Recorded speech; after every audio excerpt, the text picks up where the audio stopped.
Hello दोस्तों, क्या हाल चाल है मैं आप लोगों के? ठीक ठाक हो? फिट हो?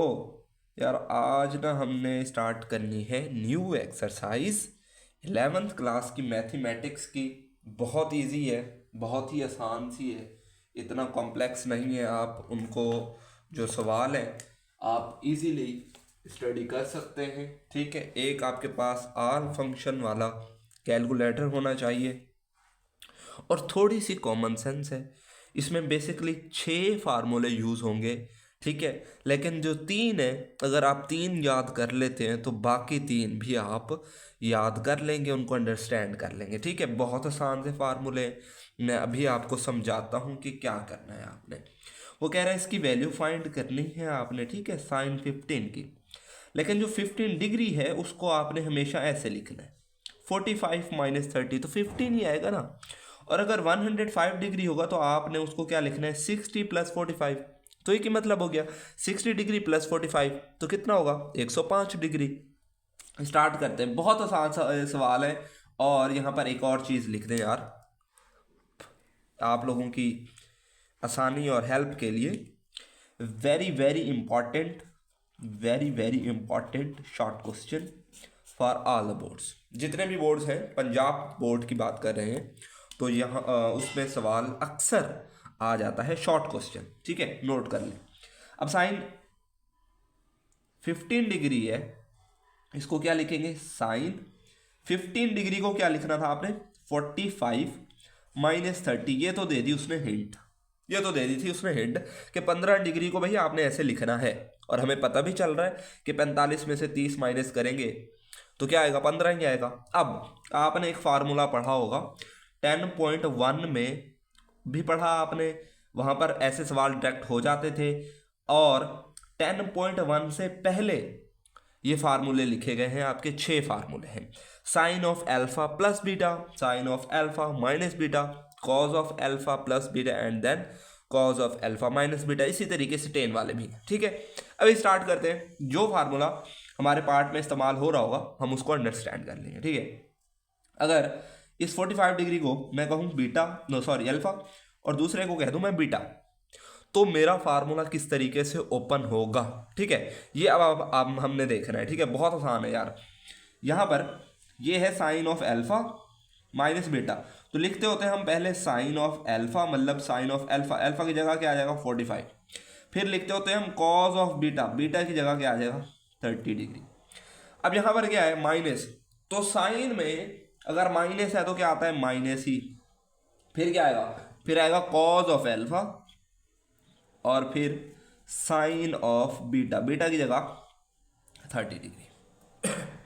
अब कुछ बच्चों को समझ नहीं आया होगा, उनके लिए, जो प्यारे बच्चे हैं समझ नहीं आती उनको, ठीक है, तो उनके लिए एक बार फिर एक्सप्लेन कर रहा हूँ मैं यार। अगर मैं कहूँ कि ये अल्फा है ये बीटा है, तो साइन अल्फा माइनस बीटा का फार्मूला क्या होता है कि पहले साइन की वैल्यू आती है अल्फा के साथ, फिर कॉस की वैल्यू आती है बीटा के साथ, और यहाँ माइनस होगा तो यहाँ क्या आ जाएगा माइनस ही। ठीक है, फिर पहले कॉस की वैल्यू आती है अल्फा के साथ और फिर साइन की वैल्यू आती है बीटा के साथ। अब तो समझ आ ही गई होगी। ठीक है, तो इसी की बात के ऊपर यार लाइक कर दो। ठीक है, नहीं किया ना, करते ही नहीं हो यार, बार बार कह के थक जाता हूँ। कोई बात नहीं, साइन 45 की वैल्यू आपने अपने पास एक प्यारा सा कैलकुलेटर जो आल फंक्शन वाला होता है वो रख लेना है, ऐसे वाला। ठीक है, ऐसे वाला, ऊपर लाइट शो हो रही है, मैं यूँ थोड़ा सा इसको ना टेढ़ा कर लेता हूँ। तो साइन 45 लिखते हैं, साइन 45 और ब्रैकेट क्लोज कर दी, तो आ गया √2/2। बिल्कुल ठीक है। अब कुछ बच्चे कहेंगे नहीं सर, सर को पता ही नहीं है, 1/√2 होती है, यही होती है यार। 1/√2 इज इक्वल टू √2/2, दोनों बराबर ही है। This is irrational form and this is rationalised form. ये रेशनलाइज्ड फॉर्म है और ये रेशनल, और दोनों इक्वल ही है। ठीक है, अगर मैं देखो यहाँ पर लिखता हूँ, देखो देखना, 1/√2 लिखता हूँ तो आएगा √2/2। देखो मतलब ये दोनों आपस में क्या है, बराबर है। ठीक है, तो हम ये वाली वैल्यू लिख लेते हैं, √2/2। फिर है cos 30। अब देखो cos 30 की वैल्यू कहाँ से लोगे, अगेन कैलकुलेटर से, तो उसकी वैल्यू होती है √3/2। क्या होती है √3/2। ये भी मैं आपको चेक करा देता हूँ, बार बार नहीं चेक कराऊंगा, आप लोग चेक कर लीजिएगा। cos 30 लिखेंगे तो क्या आ गया √3/2। ठीक है, नज़र आ रहा है ना, बट ठीक हो गया। उसके बाद cos 45 और sin 45 दोनों एक जैसी होती है वैल्यू, √2/2। और फिर साइन जो 30 होता है ये होता है 1/2, ये होता है 1/2। ठीक है, वैल्यू पुट कर दी। अब इन दोनों को मल्टीप्लाई करना है, कैसे करना है, कैलकुलेटर पे करना है। देखो ब्रैकेट वाले पर आ जाएंगे, ये ब्रैकेट वाला जो आपका की है इसको प्रेस करेंगे, ये आ गया। ठीक है, डबल आ गई ब्रैकेट्स एक दफ़ा। ठीक है, उसके बाद ये वाली वैल्यू क्या है, डिवाइड वाला साइन, तो ऊपर लिखा हुआ है √2। ये बार बार नहीं करके दिखाऊंगा, मैं डायरेक्ट जवाब लिख दूंगा। ठीक है, और नीचे है 2, साइड पर आएंगे, ब्रैकेट हो गई क्लोज। फिर ये वाली वैल्यू लिखनी है, अगेन ब्रैकेट शुरू हो गई, डिवाइड वाला साइन, उसके बाद √3 ऊपर लिखना है, √3 ऊपर लिख दिया और नीचे लिख दिया जी 2, और फिर साइड पे करके ब्रैकेट कर दी क्लोज। तो जवाब आ गया √6/4, √6/4 माइनस, इसको भी आपने कैलकुलेटर पे कर लेना है, तो √2/4 आ जाएगा। ठीक है, ये आ गया, यहाँ तक हो गया। उसके बाद इस पूरे को कैलकुलेटर पे डाल दोगे, इस पूरे को कैलकुलेटर पे डाल दोगे तो आपके पास आंसर आ जाएगा। आंसर लिख लेते हैं, अंडर क्या है बच्चों, बताओ यार, √6 और फिर नीचे है जी 4। ठीक हो गया, और फिर साइड पे आके आप क्या कर दोगे, माइनस, और फिर डिवाइड वाला साइन, और ऊपर है √2 और नीचे है जी अगेन 4। तो हमारे पास आ गया √6 माइनस √2/4। तो ये आपके पास आंसर आ गया। अब कुछ बच्चे कहेंगे नहीं सर ये तो नहीं है, किताब में ये तो नहीं है आंसर। यार देखो, मैंने आपको कहा है कि ये रेशनलाइज्ड इरेशनल फॉर्म है, ये रेशनलाइज्ड फॉर्म है। तो हमने जब यहाँ पर रेशनलाइज्ड वैल्यू पुट की है तो हमारे पास रेशनलाइज्ड आंसर आ रहा है, √ नीचे नहीं आ रहा। तो ये आपका राइट आंसर है, आपको 2 नंबर ही मिलेंगे। और ये कैसे हुआ, हमारा हेल्प हो गई हमारी कैलकुलेटर की। अगर यहाँ पर हम 1/√2 पुट करें ना, तो आल फंक्शन वाला जो कैलकुलेटर होता है वो उसको रेशनलाइज फॉर्म में ही डायरेक्ट आंसर देता है। तो ये आपका ठीक है आंसर। ठीक है, ये उसके बाद इसका दूसरा पार्ट वो अब आपने करना है। ठीक है, उसका फार्मूला देख लेते हैं। फार्मूला मैं आपको बता देता हूँ, पार्ट नंबर 2, तो वो है cos 15 डिग्री, यही है ना। तो cos 15 को क्या लिखोगे, बताओ क्या लिखोगे, बहुत आसान सा काम था। cos 15 degree is equal to क्या आएगा, cos 15 को क्या लिखते हैं, 45 माइनस 30। ठीक है, अब ये होगा अल्फा, और ये होगा बीटा, ऐसे। अब साइन में क्या होता है, एक साइन का आता है एक कॉस का आता है, ऐसे फिर कॉस का आता है फिर साइन का। लेकिन जब कॉस होता है बाहर तो फिर दोनों पहले कॉस के आएंगे, मतलब cos 45 आएगा फिर फौरन cos 30 आएगा, पहले दोनों कॉस के आएंगे। और माइनस होगा तो क्या आएगा, प्लस, फिर दोनों साइन के आएंगे, साइन 45 एंड फिर साइन 30। बस आगे अब आपने करना है, कैसे करना है, cos 40 की वैल्यू ब्रैकेट में, फिर cos 30 की वैल्यू ब्रैकेट में, फिर sin 45 की वैल्यू ब्रैकेट में, और फिर sin 30 की वैल्यू ब्रैकेट में, और इन दोनों को मल्टीप्लाई और लास्ट में जाकर ऐड कर देना है। ठीक है, ये याद रखना है कि अगर साइन माइनस का है तो यहाँ माइनस आता है, लेकिन cos अगर माइनस का है तो फिर यहाँ प्लस आता है। यही फार्मूला था, फार्मूला भी याद करवा दिया मैंने, समझ लो आपको, और हमारे पार्ट भी हो रहे हैं। अब आते हैं तीसरे पार्ट पर। तीसरा पार्ट मैं आपको करा देता हूँ क्योंकि उसमें आ रहा है टेन का। तो टेन का फार्मूला थोड़ा सा साइन और कॉस से डिफरेंट होता है। ठीक है, तो तीसरा है जी, तीसरा पार्ट, उसमें है टेन, आई थिंक टेन है, टेन 15 डिग्री, नज़र नहीं आ रहा था मुझे। अच्छा जी, इसको सॉल्व करते हैं। तो क्या करोगे यार, टेन 15 को क्या लिख सकते हैं हम, अभी हमने देखा, इज इक्वल टू लगा देते हैं, ten 45 minus 30, this is alpha and this is beta. ठीक है, तो है भी नेगेटिव वाला, तो ये हो गया tan alpha minus beta. Tan alpha minus beta का फार्मूला क्या होता है, ten of alpha minus ten of beta, मतलब टेन ऑफ अल्फा अगर मैं लिखूं, अल्फा की जगह क्या लिखूंगा मैं, 45, फिर मैं कह रहा हूँ माइनस टेन ऑफ बीटा की जगह क्या मैं लिखूंगा, 30 डिग्री।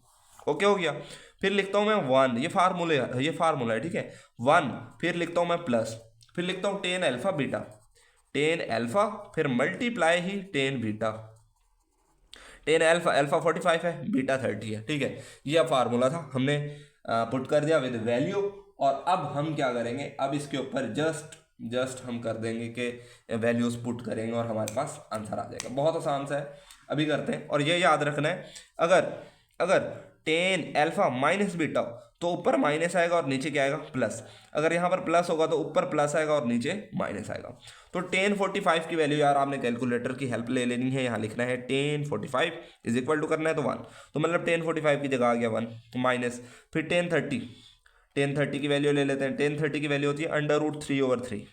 अब ये भी रैशनलाइज फॉर्म में दिया है उसने आंसर, घबराना नहीं है।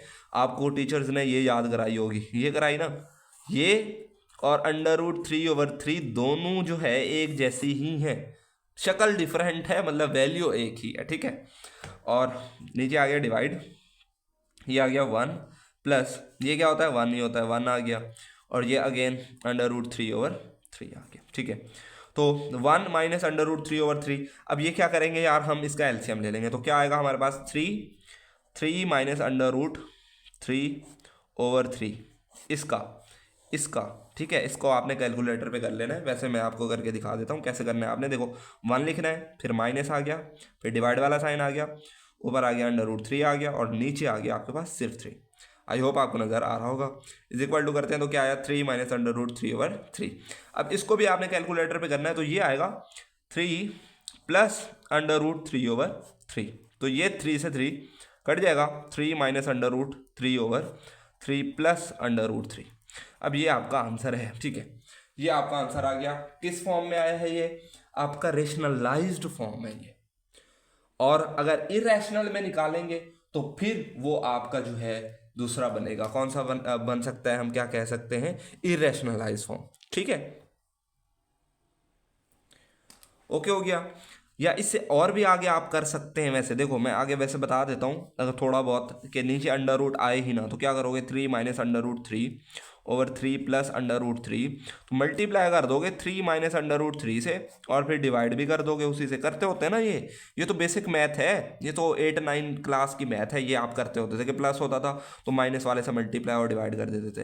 अब ऊपर वाले को ऊपर वाले के साथ और नीचे वाले को नीचे वाले के साथ मल्टीप्लाई कर दोगे, वो आपके पास आंसर आ जाएगा, ठीक है। ऊपर वाले को ऊपर वाले के साथ मल्टीप्लाई करते हैं तो क्या करते हैं, हम ब्रैकेट लगा देते हैं, 3 माइनस √3 लिख देते हैं, ब्रैकेट हो गई, सॉरी ब्रैकेट बाहर क्लोज करनी है, ब्रैकेट हो गई क्लोज और फिर ब्रैकेट शुरू 3 माइनस √3 और फिर ब्रैकेट हमने कर दी क्लोज। तो इसका आंसर क्या आ रहा है, 12 माइनस 6 √3, ठीक है।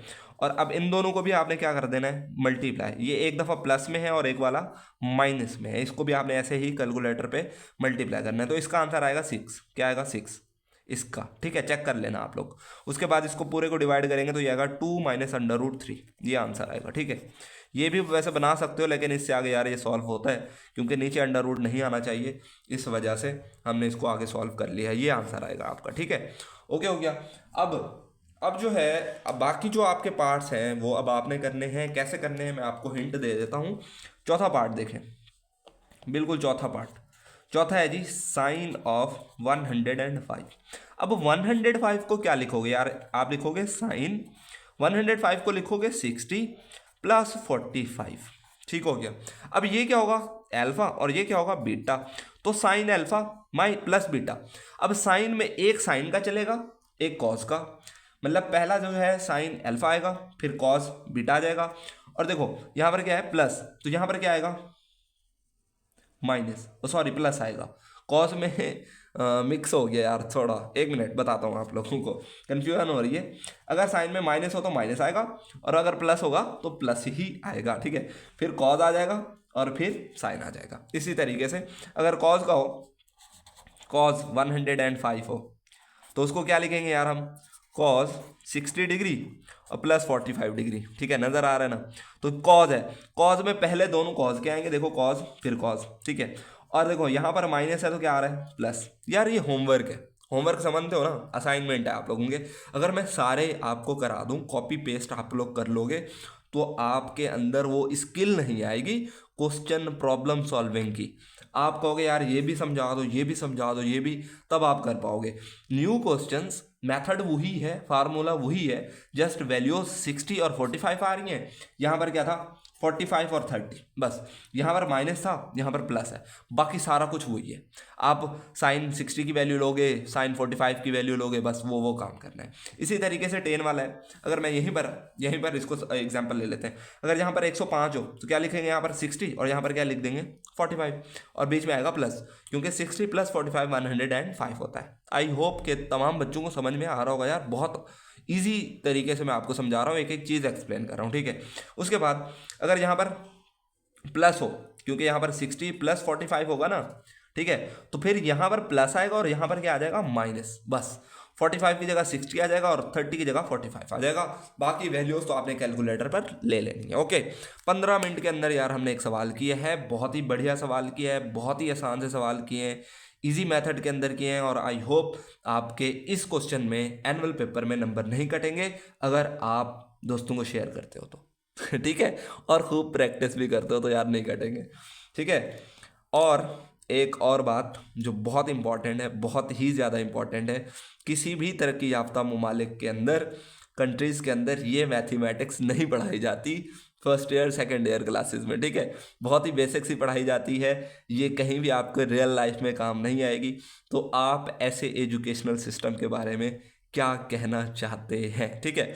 और अभी करंट जो है हमारे एजुकेशनल मिनिस्टर जो हैं वो हैं राना सिकंदर हयात, तो उसके बारे में भी क्या कहना चाहते हैं, ठीक है, क्या वो सक्सेसफुल हैं या फेल्ड हैं एजुकेशनल सिस्टम को लेकर, क्योंकि पाकिस्तान के अंदर किसी भी इंस्टीट्यूट में स्किल बेस्ड लर्निंग नहीं हो रही, ना कंप्यूटर लैब्स हैं, ना फिज़िक्स की लैब है, ना केमिस्ट्री की लैब्स हैं, ना बायो की लैब है, अगर हैं भी तो टीचर्स लेकर नहीं जाते। उसके बारे में आप क्या कहना चाहते हैं?